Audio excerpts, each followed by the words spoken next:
Bien chers amis de Café Évangile, Jésus appela ses 12 disciples et leur donna le pouvoir d'expulser les esprits impurs et de guérir toute maladie et toute infirmité. Voici les noms des 12 apôtres. Bien chers amis dans le Seigneur, Saint Matthieu, dans l'évangile de ce jour, nous relate l'appel de par Jésus des 12 apôtres qui vont être ce petit groupe-là avec lequel il va partager cette vie de communauté et d'église et les préparer pour la suite de la mission, de faire corps le salut du Christ dans le temps, dans l'espace, à travers le mystère de l'Église. Il y a des données très importantes dans le choix, dans l'appel des 12. Le premier élément, c'est la mission de Pierre. L'évangéliste précise bien, dans cet ordre-là de l'appel des apôtres, il précise bien que le premier a été appelé était Simon. Il est le premier à être appelé pour être apôtre. Et il est l'unique des apôtres que le Seigneur, en l'appelant, l'a changé de nom.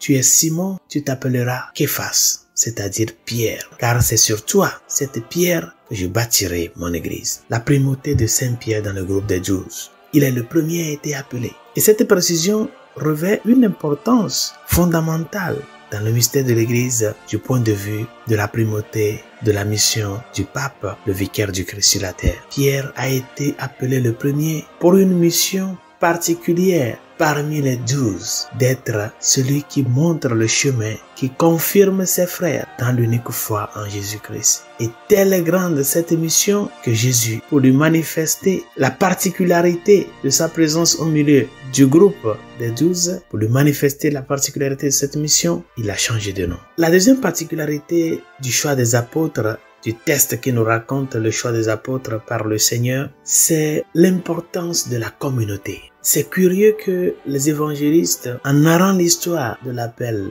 des 12, toujours il les unit 2 à 2, 2 à 2, 2 à 2. Simon nommé Pierre et André son frère. Vous voyez, Jacques, fils de Zébédée, et Jean, son frère. Philippe et Barthélemy, Thomas et Matthieu. C'est-à-dire toujours, les évangélistes prennent le soin de faire cette connexion de 2 à 2, 2 à 2, 2 à 2. Et ça, c'est pas juste un jeu de mots, c'est l'interpellation à l'esprit de communauté. L'église est communion et l'église marche ensemble. Nous sommes église. Et la mission de l'évangélisation n'est pas une mission individualiste. C'est une mission à vivre et à exercer en communion. Quand vous marchez 2 à 2, vous sentez le réconfort de l'autre. Vous expérimentez la charité de l'autre. Quand les difficultés arriveront, vous ferez l'expérience d'une présence qui vous soutient. Le sens de la communauté. Chers frères et sœurs, ne soyons pas égoïstes dans notre vie comme chrétiens. Ouvrons-nous à cette communauté et essayez de nouer, de cultiver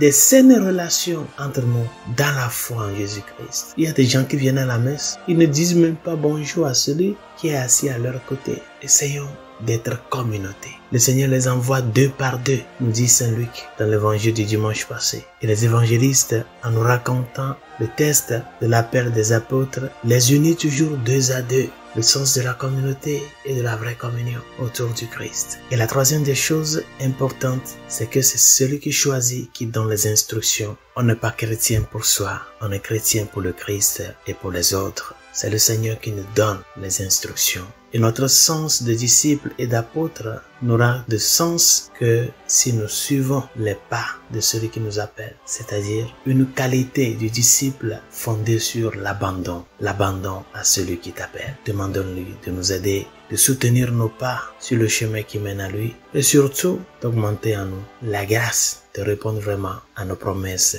baptismales. Bonne journée. Dieu vous bénisse.